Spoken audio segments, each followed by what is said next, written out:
Hi guys, hi, welcome back to my YouTube channel. I hope all of you guys are good. I hope all of you guys are great.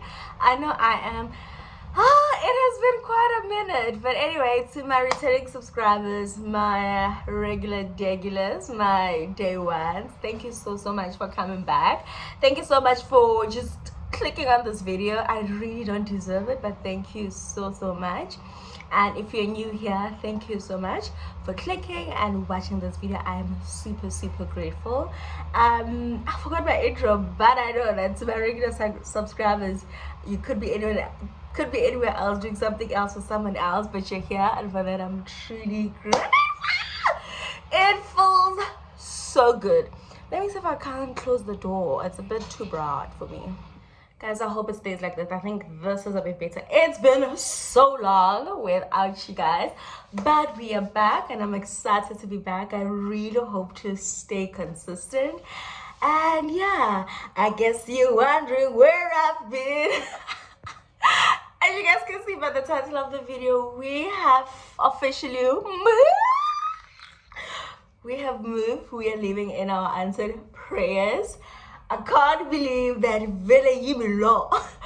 truly can't believe that this is my life and how beautifully God has just curated this life for me, and He is truly in each and every detail. When I tell you guys, I'm gonna try and find my prayer jar. I think I've spoken to you guys about it, like I think a year or two ago, that I put all my prayers in a jar of goals or my heart's wishes. Granted, sometimes my wishes are not aligned to God's will, but I will still put them because that is what I want. And one wish of mine was to move to Cape Town.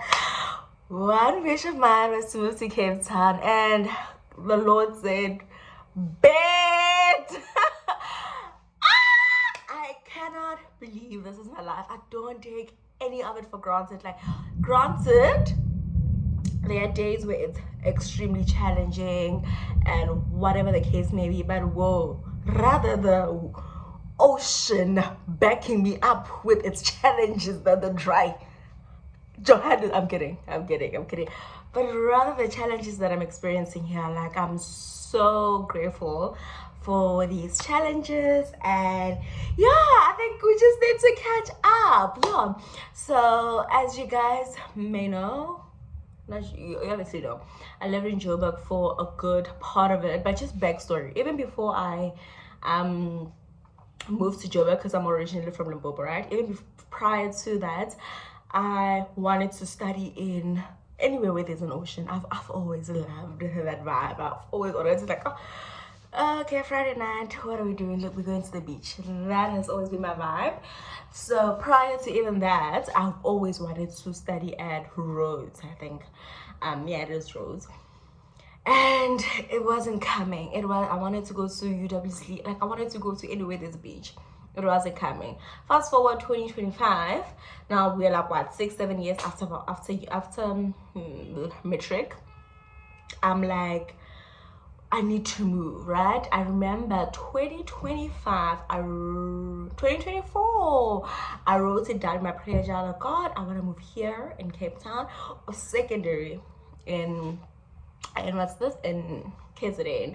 I always say this, like, the reason I even put down KZN is because I didn't think Cape Town was attainable. You know, sometimes it's easier to dream small, and that's what I was doing with Durban. I love Durban, but it's not where I wanted to move. And you know what the funny part is?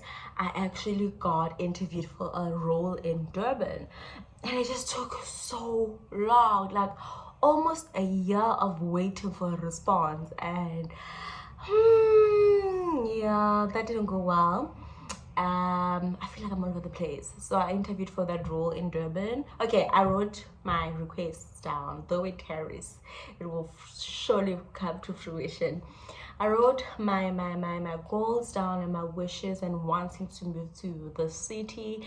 And I kind of just forgot about it, went about my life. This was in 2024. Then fast forward 2025 February, I get recommended for a role in Durban. The interview was a bit shaky, I'm not gonna lie. It was shaky, but it was promising nonetheless. And then they were like engaging with me, like the job is all yours, we just finalize it, we're just doing this. And that process took a whole year. So this is 2025. Then on the 12th of October 2025, I get a call from my current company. Love it down. I get a call and they like, hi, we see interview you. What's this? We see on LinkedIn you applied for this role. Are you available for interview on the 17th? I'm like, what? I'm like, yeah, sure. They propose a few slots. I'm like, give me the slot. Cool. I was going away for my partner's birthday on the 15th of that month. So no, I'm lying. Yes, on the 15th we're going away, and on the 17th we're coming back. Anyway, that happened. I came back and signed for the interview. Tell me why the network just stopped working. Everything stopped working. I'm in panic mode. I want to cry. I'm like, what is happening? And then they're like, you know what? Are you comfortable with doing it telephonically? I'm like, babes, oh, they didn't know what they were doing. Because one thing about it, and then the interview went on telephonically. I was actually being interviewed for two roles, and they asked me which one I'm more comfortable in, and obviously I chose my current role because that is a role that I've always wanted, like consumer insights. Love it down. And then everything just happened so quickly. It happened so fast. I got the role in November, the 5th of November, I think, or the 10th, I'm not sure. I got the role. I had to start thinking, moving, planning to move, all of these great things, the money, the frustration, a lot was happening all at the same time. But I was just so fully immersed in the process of becoming that, even though being overwhelmed was not a thing to me. Because what do you mean you overwhelmed by your dream life? Like, what? That it didn't stop me from anything. Then obviously now we have to start planning the move. When I tell you that moving to Cape Town is almost hard as getting a job, if not harder. It is so difficult to get even like an apartment in like, what do you mean? Like, what do you like? You find instances where there's this apartment, there's a viewing, and literally 50 people are viewing an apartment. What do you mean 50 people are viewing the same apartment same day? On other days there are other 50 people. So what are the chances that you are going to get that apartment? It was even worse for me because I couldn't fly to Cape Town to actually view these apartments. So I would ask, can we do it virtually? No, because obviously we're gonna do it virtually for me if there are 100 people also interested in the same apartment. What is so special about you? Exactly. So it was difficult. I think I looked for apartment for a good 2 months. This apartment I secured. We'll do a room tour once it's done. I secured this apartment on the 24th of December. 24th, and the double deposits. My days. I knew that Cape Town was an expensive province, but what I had to do to get here just for a month, not even like just for a month, settling in, you have your double deposit, you have your admin fee. If you're looking for a good apartment, you guys know Cape Town, you know the prices. Imagine a double deposit. Now you have to move furniture because you are not just living out of a suitcase, you actually have things that have to move. That's another cost. And oh my gosh, so many costs. Moving the car,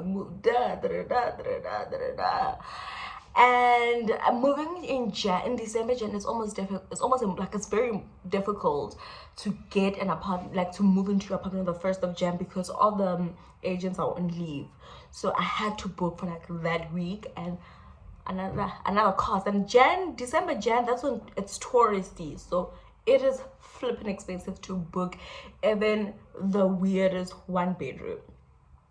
I think my next video will just be like a cut, what is it, like a cost video of how much all of that. Cool. Everything is secured. What's this? Everything's secured. I lost my train of thought. Everything was secured. Furniture was moving, car, and obviously on the 30th, I also had to 31st, I had to permanently move out of the previous apartment in Kempton Park. I did that. I left quite a lot of things because I'm literally just a girl. I'm not going to die over. I'm just a girl. Then I booked.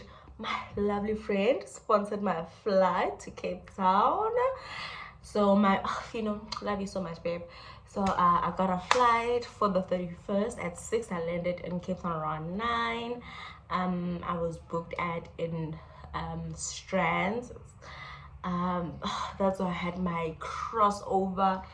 As I was saying before, storage again, is that I saw this quote. I'll also leave it up here, that there are years that ask questions, but there are also years that answer those questions. And I believe wholeheartedly that I am living in years that are answering questions. I am so happy. I'm so happy that God fulfilled this for me. Even though it took 2 years for us to get here, but we are finally here. And I wake up every morning with so much gratitude. I have such a lovely community here. I have a lovely community at my workplace. Like, I am living my best life, and I'm so grateful. Like, you guys know, we come from far on this channel. There were days way back in the day where I was just grateful for having KFC. And it hasn't changed, but I'm referencing back to that because the gratitude is still the same, if not more. Like, I'm so grateful to be in such rooms where I am regarded so highly, where I am seen, heard, my opinion matters. I am seen, things happen via me, or I have to overlook. I don't want to get into it because I'm also just trying to still keep things to myself. But wow, the Lord really said a complete 180. Literally, I was looking that way, and he changed me to a complete different direction as far as role is concerned, province is concerned. And you think about it, I lived in like the north, and now I'm in the Western Cape is in the west, but like I'm like down there. Like I'm like 2 different places, 2 different weathers, 2 different atmospheres, and I'm so grateful. And I say all this to say that it's possible. Everything that you are believing God for is possible. And if I tell you that when this opportunity came, I was in my most imperfect state. I was in my most stage, but God still delivered. So don't write yourself off because you are not God's greatest child right now. Don't write yourself off because you are doing things that you're not supposed to be doing. Don't write yourself off when it comes to God's mercy. I remember there's this quote. It's a Yoruba quote, I think. Well, one of the Nigerian languages. It says, but in English it translates as the Son of Mercy does not sit on God's people. I heard that quote and I ran with it, and I believe that with everything in me. Like, the Son of Mercy will never sit on me. God will still find mercy on me, and I'm grateful for that mercy. And I don't mean to take advantage of it or use it for stupid things, but I am aware of it and I'm grateful for it. And yeah, the only bad thing about Cape Town, child, it is hot. hot. I've never sweated in my life. Cape Town is so hot. It is so hot. But anyway, that's just a mini update. I will get in like detail in the next video. But yeah, that is it. Thank you so much for watching. Don't forget to like, share, comment, and subscribe. Oh my gosh, I missed saying that. Don't forget to like, share, comment, and subscribe. And yeah, like I said, the next video will be just digging more into the costs, where to look when you're looking for places in Cape Town, who to talk to, how to go about it. And yeah, I'll see you guys then. Thank you so much for watching, and ta-da!